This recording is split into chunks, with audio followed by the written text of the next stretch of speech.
Perang melawan virus corona masih berlanjut. Sampai video ini dibuat, jumlahnya udah naik sampai segini banyaknya. Dan yang lebih menyeramkan, ini masih bisa banget naik berkali-kali lipat kalau kita nggak bergerak sekarang juga. Jadi yang menjadi pertanyaan besar adalah, akan secepat apakah penyebaran virus corona di Indonesia? Kita mesti tanggap, Gubernur Jakarta udah ngelakuin simulasi yang nunjukin bahwa kalau kita nggak bertindak dalam 2 minggu ke depan akan ada 6.000 kasus hanya di Jakarta sendiri. Bayangkan itu baru Jakarta, belum se-Indonesia. Jangan sampai kita kayak negara lain yang juga sekarang kewalahan ngadepin pandemi ini. Jadi dalam keadaan kayak gini, apa yang mesti kita lakukan? Jawaban singkatnya yang paling mudah adalah jaga jarak sosial atau social distancing. Ya, karena data nunjukin dengan ngelakuin jaga jarak dan diam di rumah, penularannya kita lihat bisa turun sangat drastis. Jadi, buat kalian yang punya gejala flu, penting banget untuk ngebatasin aktivitas dan nggak keluar rumah biar nggak nularin orang lain.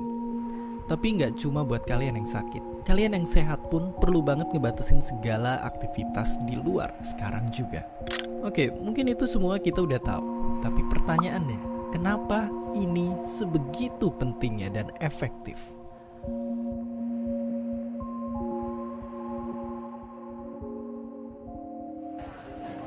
Jawabannya, karena virus corona punya jurus hebat yang bisa bikin dia sembunyi di tubuh orang yang sehat.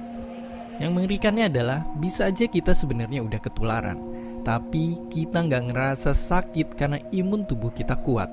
Tapi kenyataannya, begitu kita kontak sama orang yang daya tahan tubuhnya lagi turun, kita bisa nularin virusnya ke mereka. Biar gampang kebayang, lihat ilustrasi ini.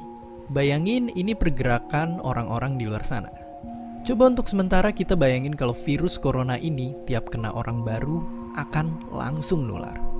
Ya, terlihat mengerikan. Tapi meskipun begitu, kabar baiknya kalau kita udah sembuh dari suatu virus, kita jadi lebih kebal dari mereka.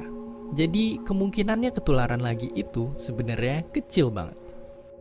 Tapi yang mesti kita waspadain kalau kita nggak ngebatasin aktivitas dan kontak fisik, dalam waktu cepet banget bakalan ada banyak orang yang langsung tertular.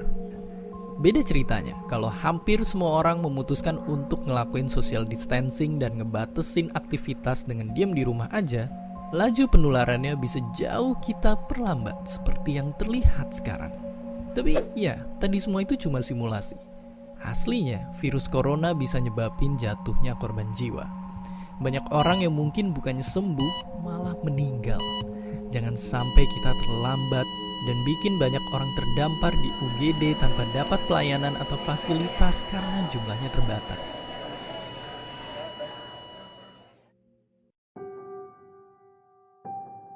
Dan ya, mungkin sekarang kita makin ngerti kalau virus satu ini emang sangat gampang menular. Tapi, walaupun begitu, kita masih harus tetap berusaha dan optimis di kondisi sekarang ini.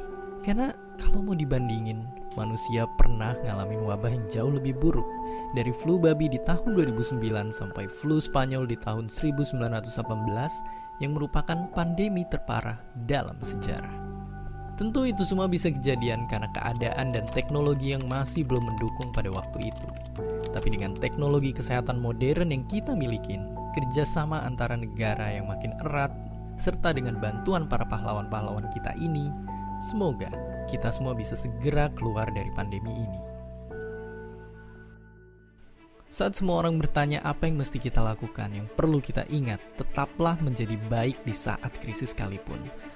Belilah barang-barang secukupnya. Beri lebih untuk mereka yang masih harus bekerja di luar sana. Tetap tenang dan berkepala dingin di sosial media. Jaga diri dan jaga orang-orang terdekat kita. Dan jangan lupa berikan apresiasi sebesar-besarnya kepada mereka. Orang-orang yang berada di barisan terdepan, bekerja tanpa pamrih untuk nyelamatin kita semua. Dan seperti biasa, terima kasih.